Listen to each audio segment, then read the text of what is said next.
sin. But in verse 28, it says, the older brother became angry and refused to go in.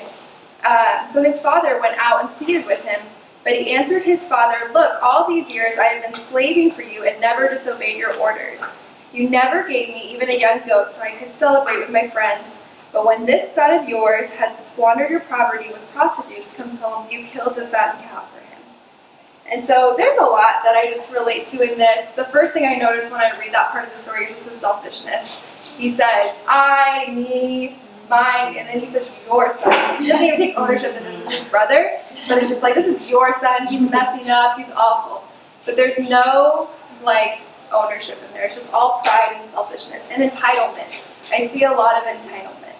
And growing up, I went to, everything. Went to Sunday school, went to church. I went to the events that we had on Friday nights, Saturday mornings. I went to the preteen stuff, the teen camp. Didn't want to go to teen camp. Really didn't like that. But I did all that stuff. And my heart, it was I'm going to go because I know that's what I need to do to be a good kid. I'm a big people pleaser by nature. And so basically anything that's going to make people happy, I'm probably going to do. And so I just remember, growing up, I just didn't really think much. All my friends were in the church too, and they all were doing these things. So I'm like, well, I'm going to be where my friends are. So there was just really no, really heart connection for me. It was just, okay, I'm going to go because I know I'm going to go and I'm going to have a good time with my friends. But as I got older, my friends started becoming just more serious about their relationships with God. They started studying the Bible. A lot of friends get baptized at a young age, 14, 15, 16. And I was just kind of still there, going and playing church is what I like to call it. I would go, and I was definitely not fully present. My main motivation was just because this is the only place I really have friends. Didn't really have a ton of friends at school, or even in my sport. I was friendly with those people, but not really friends. And looking back now, I was even just friendly with the people at church, but we didn't have a genuine friendship where we were intimately connected to one another. So I just remember growing up and just kind of feeling this gap in my relationships. And I think that's what pride primarily does for me in my relationships with people. It causes a distance, and it causes a gap and a separation where it's okay, if you have a friend and you're just after what's good for you, you and this friend aren't going to really have a good relationship. So I had that with everyone. I had that with my parents, my sister, and just with the people that knew me the best. So I definitely related to what Cheryl was talking about, just about God is eager to forgive and restore, and that he's patient. Because I had so many chances.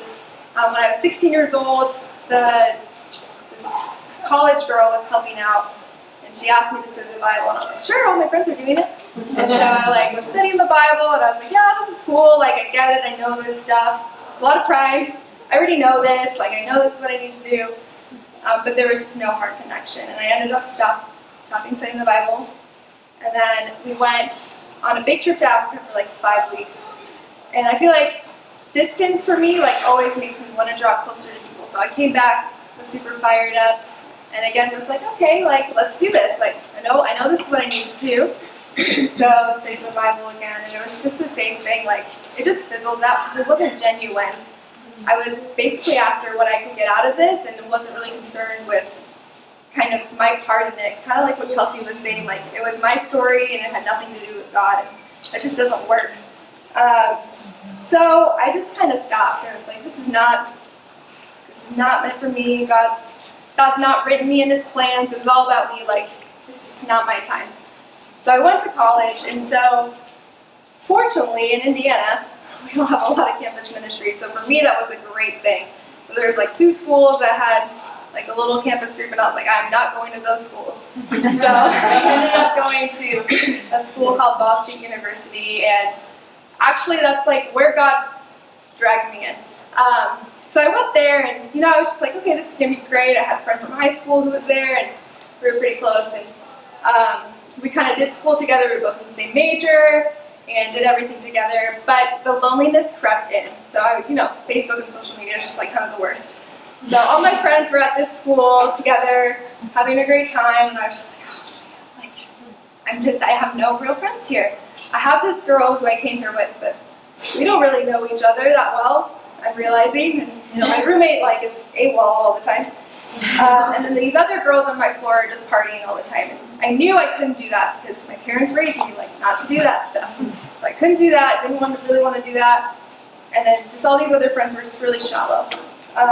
So eventually, I just kind of realized this was becoming really selfish. Like, I'm not really going to get this stuff if it's just about me.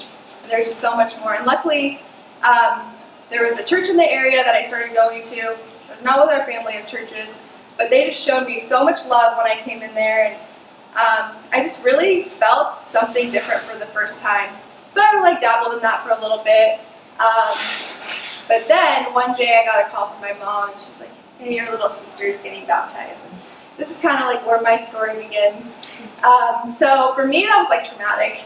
My little sister was getting baptized before me, which doesn't seem like a huge deal to a lot of people, but it was just a really big deal to me. I just kind of felt like it was over. Like in my church, it was kind of like sibling birth order. Like that's how it looked everybody. So I'm like, great, God skipped me. And so I go home, and we had to have like this family meeting with the team leaders, and this just like really sucked. I'd studied the Bible with both of the team leaders, and it was just this like awkward meeting with the team leaders, my sister and my parents, and they're like, Stacey, do you feel good about this? I'm like, well, sure. I've been in college, like I don't really know what's happening. And so my sister gets baptized, and at that point I'm like, okay, it's really over for me. Like, I've done all this stuff, I've gone to all these things, and God forgot about me. And so it was just like, whatever. Luckily, my friend's mom was just like very gracious and very like loving, and just kind of reassured me that God's plan is unique to everyone, which really gave me a lot of hope to hang on to. So at this point, I had like 2 more weeks of school left, and went back to school and started reading my Bible, which I had not really done much throughout that year. Like brought it to church. I had this since I was 14. I had all the markings in to make me look spiritual. But I didn't really open it by myself, didn't really pray by myself, but I just found myself kind of doing that more. And so I came back from school, went back to Indianapolis, and I was just like, okay, I'm going to do it. Like, I'm done living in this halfway world where I'm like trying to get the best of both worlds, but you're not getting any world. You're just kind of playing pretend from one group to another.